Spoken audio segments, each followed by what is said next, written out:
afternoon, everyone. It's a particularly difficult session right after lunch, and try and make it as interesting as possible. I have some bunch of numbers, and hopefully, what I want to present will hopefully wake you up and keep you awake. Right. Before I start, I wanted to say my name is Bijaei Jayaraj. I'm the founder and CEO of a company called Loyalty Rewardz, based out of Mumbai. We are an organization that is exclusively focused on consumer relationship and loyalty program management. That's what we do as an organization. As the name says, as you can see here, interactive discovery of an innovative and data-driven consumer acquisition technique. The key word being interactive. Particularly after lunch, I'd like to try and make this as interactive as possible.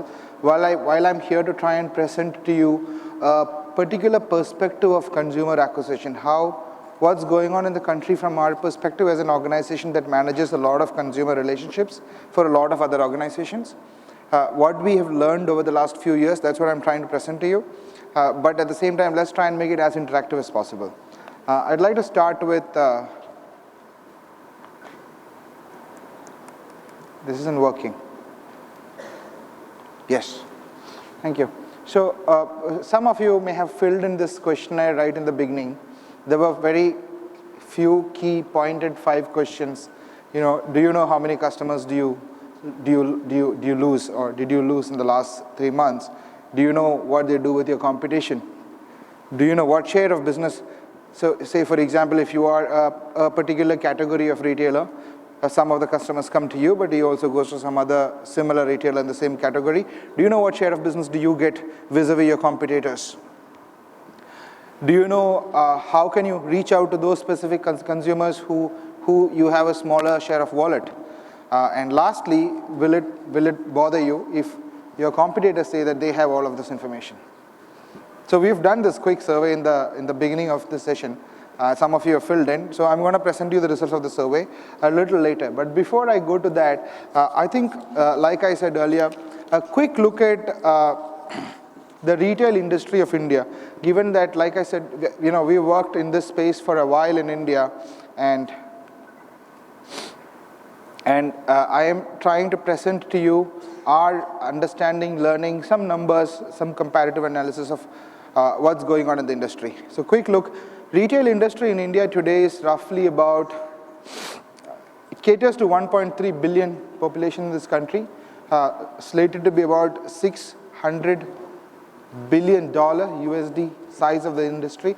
In the morning in the presentation, someone actually said the number $1.3 trillion as well, right? So net gigantic retail industry, and over 30 million retail outlets, and perhaps more. And I'm saying 30 million from a perspective of number of stalls where you can buy a Coke or a Pepsi. But there are stores where you can buy even smaller stores in the deeper rural India. So that number could be even more than 30 million. Having said that, such a large industry, what is going on with regard to the profitability of that industry? I think I was keenly listening to the rounds of discussions in the morning and how people were talking about the advent of e-commerce and what's that doing to the retail industry, etc. But really, if you go back to a period when even before the e-commerce had come in, even then, to be very honest, retail as an industry has really not hit it out of the park in India. If you look closer, and for the sake of a comparative analysis, I looked at another industry, banking industry, as you can see, caters to about 500 million banked population of this country. There are lots of people in this country who are not in the banked population. People who get 100 rupees, 200 rupees daily, they take cash, spend cash, they don't have a bank account, they don't have debit cards, credit cards, they're not banked. The banked population is 500. Vis-a-vis retail industry, everybody caters to. Retail industry caters to the entire population, and that's 1.3 billion people. Having said that, there are banks which make 10,000 crores net profit every year. There are banks which make 9,000, 8,000, 7,000, 5,000. These are published financial figures. Look deep and hard as you may, but you can't find that kind of a story in the retail industry. US has produced Walmarts of the world, which is supremely valuable, but in India, we haven't really hit it out of the park from a retail industry perspective. And I'm looking deeper and asking the very, very important question as to why does it work like this, given the large number of consumers and the overall GDP growth, economic prosperity in the country, consumer activism, consumers really buying. Despite all of that, why doesn't it really become very, very profitable? Our understanding is perhaps in some way it's a little bit evolutionary. If you remember, a number of you in this room still old enough to remember those days when you walked into a store, you know, those storekeeper knew you, you knew the storekeeper. That's how this country worked. This country worked on a personal connect, and every country would. And as you evolve, GDP growth, the globalization, and most importantly, rapid urbanization, which actually breaks down this connect between the merchant and the consumer. One owner, shop owner used to have one shop, becomes then 5 shops. Sorry, you can't practically know all your consumers who are coming to 5 different shops. So you put people there and then you sort of break down. The whole personal connect is broken down. Typically what happens when that gets broken down, it gets replaced by data, technology, databases, some form of loyalty programs. But in India, that evolutionary process is not yet completed. We are somewhere in the middle, flux. So there will be thousands and thousands of shops where crores of consumers walk in every day, and the shopkeepers wouldn't know who they are. So we are practically sitting on a very highly under databased. See, going back to that personal connect is no more possible. It's advanced. The economy is advanced. The only thing that you can actually do is to put in technology and in a database and all of that. So, but currently, very heavily under databased country. In some way, retail industry is sort of, you know, doing various advertisements, full page ads, but truly being able to connect one-on-one with consumers, that is not really happening today. So if you look at the number of recorded transactions, we talked about $600 billion retail industry, right? What percentage of this total industry do you think is recorded? And what I mean by recorded is when somebody walks into a store, pays something and buys something, that store, that organization is able to understand who that person, this person's name is Bijaei, and he has come and he spent 700 rupees and he's bought something on such and such day, and a transaction like that is recorded in the database. Like that, every transaction recorded so that they can go back and see who comes, how frequently, what's his comeback repeat frequency, what is his average transaction size, what is the pattern of coming back. Vis-a-vis a non-recorded transaction where you buy something, give 100 rupees, buy, walk away. It was a sale, but it's not recorded and ascribed to a particular person. Given that we want to try and make it interactive, can anyone take a guess what will be that percentage? Approximation is fine. What will be that percentage of recorded transaction in India? 0.01 of 6, yeah, that's 1.01. Anyone else? Sorry? 1%. Yeah, you know, it's not a published number, so there isn't a hard number, but we can do some approximation, right? So we know large brands and retail organizations, you know, Future Group or Pantaloon or Shoppers Stop, West Side, and you know, we can sit here and count maybe 20, 25 of them, and a lot of them will have some sort of a loyalty program which records transaction. All their transactions wouldn't go through the loyalty program. Maybe 50%. Shoppers Stop might say 70%, somebody 50%, somebody even 30%. So let's take on an average 50% of the total transactions going through. These companies do what? 1,000, 2,000 crores, 3,000 crores, top line turnover. And if you take 50% of it's going on, if you add up all of these companies, they wouldn't add up to 1%, which is 36,000 crores in a year. If you're taking $600 billion retail industry, and if you take 1%, which is 6 billion, all of these great retail organizations that we know wouldn't add up to 1% as recorded transaction. The rest of all the transactions are not recorded. So everybody is running around, industry literally running on sale, and I'm right outside while having lunch has a 50% offer. And you see, organizations literally compete with each other. How efficiently can they put up the sale signboard? And you have summer sale, winter sale, come to school, go to school, Diwali, Christmas, and you sell at 40%, 50%. So, as an organization, given that we live in the world of data and consumer behavior, we started to think long and hard on why. Why does this really happen? Why so many sales? Why?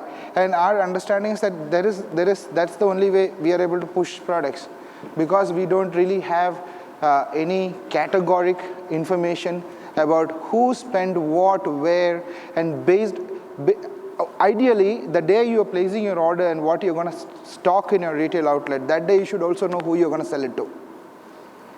That full chain should be tracked. But if you're sitting on 1% of tracked transaction, you can't track that very well. So to that extent, it's an overall a little bit of inefficiency. And before we go on to sort of look deeper into the story and perhaps try and peel some layers and see whether there's any solution to it, let's take a quick look at the survey results, which is filled up by you guys. So not surprisingly, customers lost in the last 3 months. Do you know how many customers? 97% answers said no, we do not know how many customers. How would you know if you have not tracked it down? How would you know who came back, who didn't come back, who did you lose? Which of your customers go to your competition? Wouldn't know. Share of business from these customers, if you are a medical shop and there are 3 medical shops in the neighborhood, and your medical shop, what if of the customers 5,000 rupees monthly medical expenses, what share does come to you and what share goes to anywhere else? Do not know. Is there any way in which you can reach out to these customers directly, make them an offer, make them a customized, tailor-made offer? No, we don't know those customers. We haven't kept a database. We haven't kept the profile information. We don't have I was talking to a very large quick service restaurant chain, 200, 300, very super brand, and they're saying we want to run a loyalty program. And I was asking them, sure, typical questions, how many customers come on an average, what's the gender split, what is the age band, what is the typical repeat, you have a lot of repeat or you have fleeting customers who keep coming and going. And I have a lot of these questions. They're looking at me and finally said, listen, Bijaei, we don't know this. All of those questions, we don't know the answer. That's why we want a program. And lastly, the answer, of course, if your competitors knew all of these, would that bother you? And of course, that would be terrible for any organization. And clearly, 99% of the people said yes. So the question is, how can this get better? Is there a way in which this country can evolve as an industry, retail industry collectively can evolve and leapfrog to the next level of consumer relationship management? And our understanding is there is really only one answer to this. That is to know your customers very deeply, very, very deeply. Understand who they are, how frequently do they. We talked about in the morning about Generation Y and what they like. Actually, Generation Y is one thing, pretty much every customer. If you don't understand what a consumer wants, what his preferences are, likes are, dislikes are, how does he like his egg? Maybe not that much, but everything else. You need to know your consumer. Then, of course, there is an opportunity to build a strong relationship. So if there was somewhere, in some place, there is a consumer base. There is a lot of, say, 330 million consumers. Very large number. Spending about 5,000 crores every month on their cards. And more than 1 lakh crores, more than 100,000 crores in cash after withdrawing that cash from the ATM. Adding up to about 30 million transactions every month. And these 330 million consumers, like many months of 30 million going backwards, cumulatively have done about 700 million transactions so far. And say you have all of that data sliced and diced, analyzed, categorized, branded, with insights and intelligence developed of those consumers' behavior there. Would that be useful? Will that be very valuable? If you can identify such specific consumers, you have something to offer. And in this lot of 330 million consumers, you can identify those specific consumers who have very high propensity to buy what you are offering. whatever product or service that is. And you know how to directly contact that consumer. And there may be 1 million consumers or 10,000 consumers depending on your business and the market size. And you can make a specific offer which is relevant to the consumer. Would that be valuable? Do you think? It could potentially give you the lowest customer acquisition cost. You know, today, customer acquisition cost all said and done is a sizable chunk of your cost structure, a decisive percentage.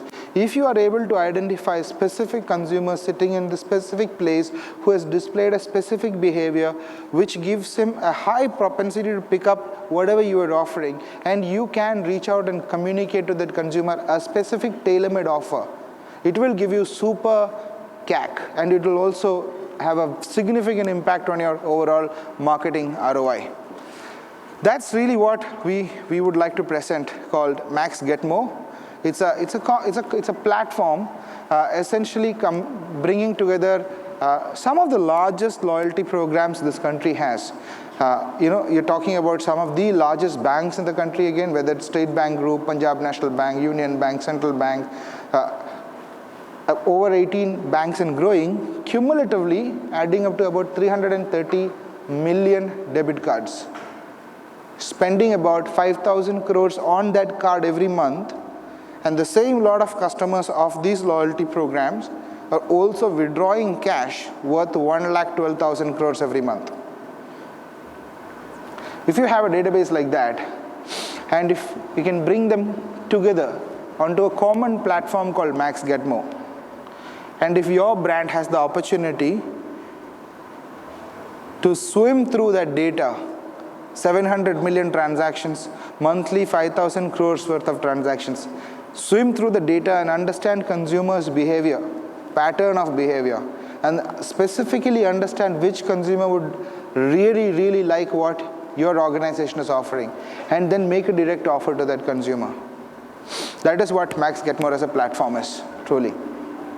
And a platform like that, what you really get is, you know, exclusive offers, opportunity to make exclusive targeted promotions, focused marketing initiatives that you could carry out, deep consumer intelligence, and like I said, that QSR who I was talking to did not know how many consumers come and how frequently do they come, what is the average age, but managing so much of data, we actually knew a subsection of that QSR total transaction, what is the consumer behavior with them, and we could tell them that.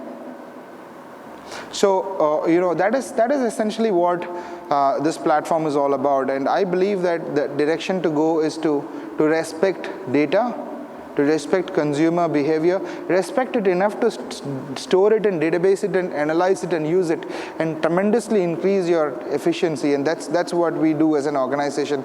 We had a fabulous time doing it, and like it says there, you know, Max Get More as a platform straight away offers every organization that works with them an ROI, and transparent ROI, saying you spend so much on Times of India or NDTV, you spend so much on the platform, communicating directly to the base, make a specific offer, and we'll give you the returns.